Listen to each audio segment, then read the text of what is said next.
Hello friends, we have a new video. Let's discuss the latest statements from so-called Polish patriots aimed at foreigners. There's just a wonderful little video there, check it out.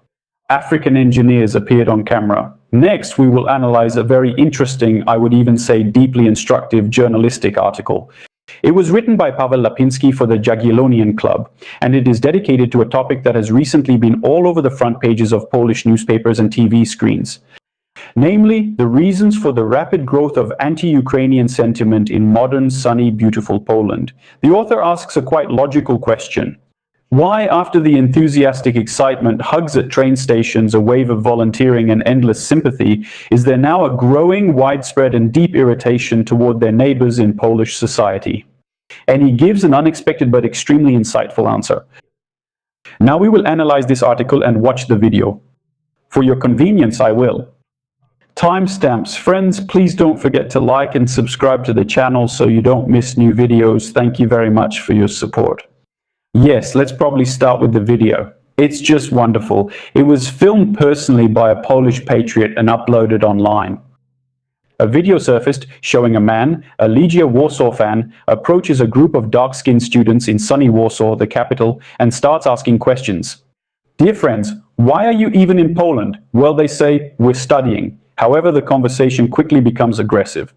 Well, of course, you have to speak Polish, Polish in Poland, and of course, Poland is for Poles, get lost.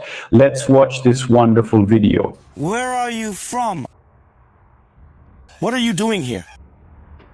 Can you speak Polish? Not in English. This is Poland. Polish. Yeah, Poli- I learn Polish. You know, Polish. Not really. Where are you from? No. Simple question. Where are you from? You're not from Poland? We're not? No. Well, Maybe in English? Or translator? where the fuck are you from? I'm here. Oh, fuck, you can do that. Holy, you know Polish? I live in learning Polish. My English is very, very good. Yes. You are here in Poland. You have to learn Polish, to speak Polish. Where are you from? Africa. Yes, Africa. Ah, Africa. Where the hell are we? Are we still in Poland? Or is this already a completely different world? The end. Jeez. Euro? Here. Stalin. At school, at the university. Huh, university? Yes, university. That's why we have such fucking engineers, damn it. Następny inżynier, kurwa, doktor. That's the kind of fucking engineers we have now. In every damn neighborhood in Warsaw. Bravo fucking Trzaskowski. Bravo fucking Tusk. We're going to lay down some straw. Write in the comments what you think about the behavior of Polish patriots. The guy made it to 50 years old and still hasn't learned English, not even a little bit. The video, of course, sparked debates on social media. Some people say, oh my god, this is just civic vigilance, a patriot, the future president of Poland. And others say this is just ordinary xenophobia and a pointless street check of people who pose no threat at all. Draw your own conclusions and share your thoughts in the comments. Now let's move on to the article. We will have several acts. Let's start with the first act. This is the statistical paradox and the reality of integration. Let's get back to what I announced, Paweł Lapinski's article.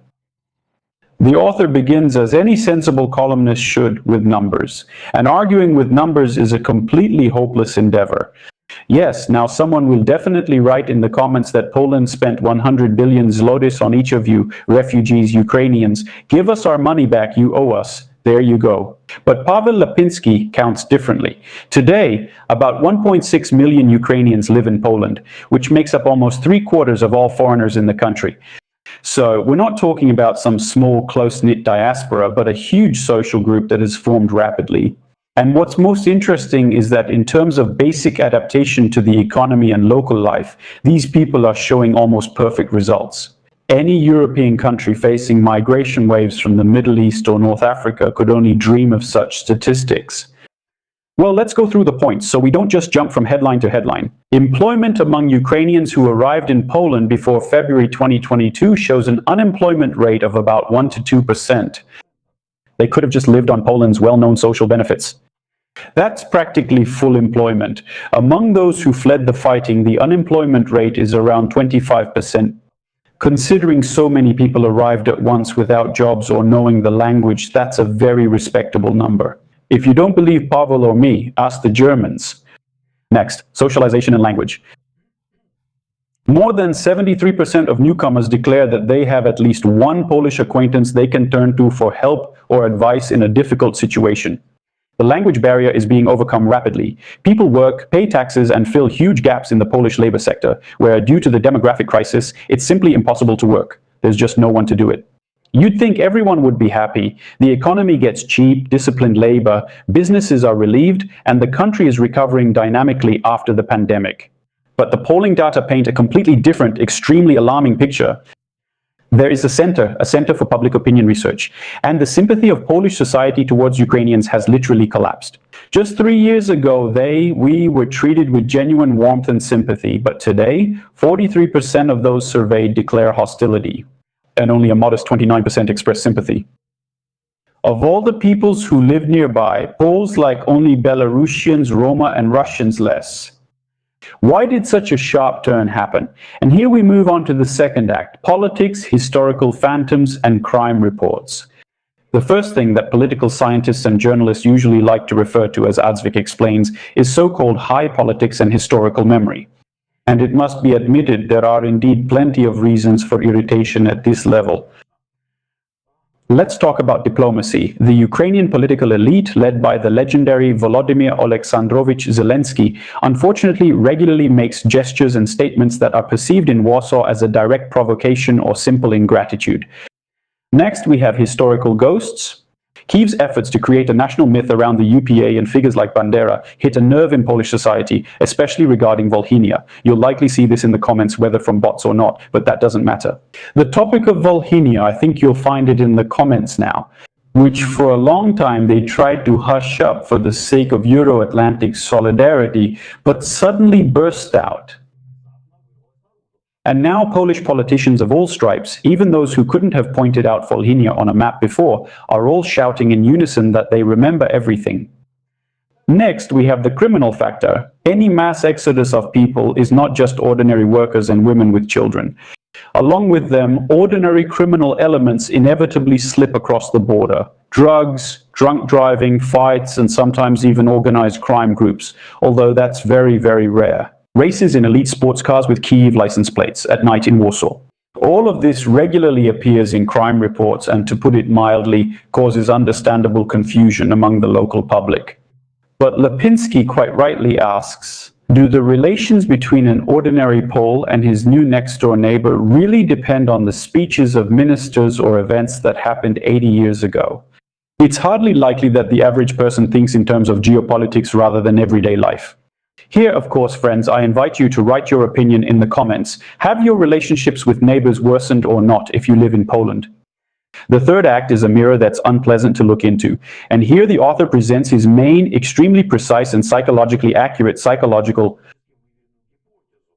Ukrainians irritate Poles not because they are radically different, but precisely because they are painfully similar to the Poles themselves. Let's look at this situation from the perspective of social psychology. An ordinary Pole, generally speaking, is just as annoyed by his own compatriots. You'd agree, right, dear Poles? If you understand Russian, write in the comments. Poles get irritated when someone makes noise in the yard, parks on the lawn, smokes under the windows, throws their weight around in government offices, or tries to cut in line.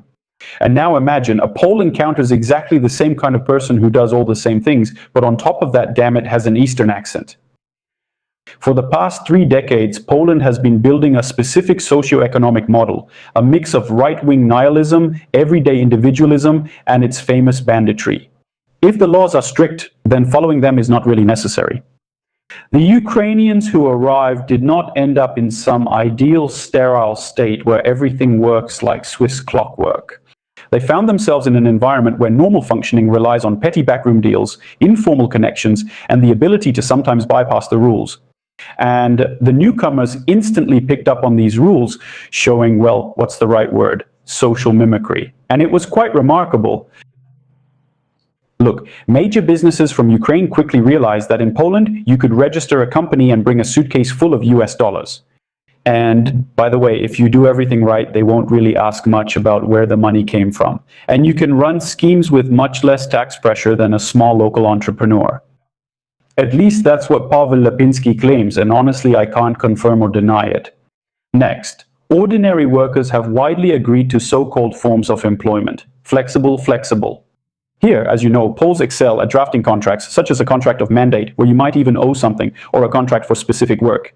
Not because Ukrainians dreamed of being freelancers without social guarantees, but because Polish business itself built a system where what's needed are powerless packers and couriers, not some kind of certified specialists on a regular employment contract. The newcomers' everyday culture was essentially the same. Noisy groups of young people, a fondness for strong perfume, and the habit of talking on the phone in public transport, and an instinctive lack of deference toward authority. And so, when a Ukrainian migrant, having learned at least a little Polish, doesn't lower his eyes timidly at a Polish neighbor's remark, like, "Oh, sorry, sir," but instead responds confidently and assertively in everyday language, well, that's when the average Pole experiences a real shock. He sees in front of him an ungrateful refugee who should be bowing and expressing gratitude for the rest of his life. That's it. That's right. He sees himself, only sometimes even more assertive, more brazen, and someone who has already adapted to local life. Yes, friends, don't be surprised. The epilogue of this play is lessons for the future. Summing up his analysis, the author comes to a very sober and even prophetic conclusion. Before our eyes, Poland has finally turned from a monoethnic state into a country of mass migration. And the fact that the first major wave consisted of culturally and linguistically close Ukrainians was essentially a best-case scenario. However, the Polish state and its institutions turned out to be unable to set clear, unified, and unalterable rules of the game. Instead of strictly enforcing laws and creating a clear integration system, newcomers were left to adapt to the local chaos and the grey economy, but they adapted. And yet, tomorrow, Polish businesses, which are suffering from a labor shortage, will begin to bring in workers even more actively from much more distant and exotic regions of the world. We've already talked about this. New migrants from Asia and Africa will read the real situation in the country the same way and adapt to it.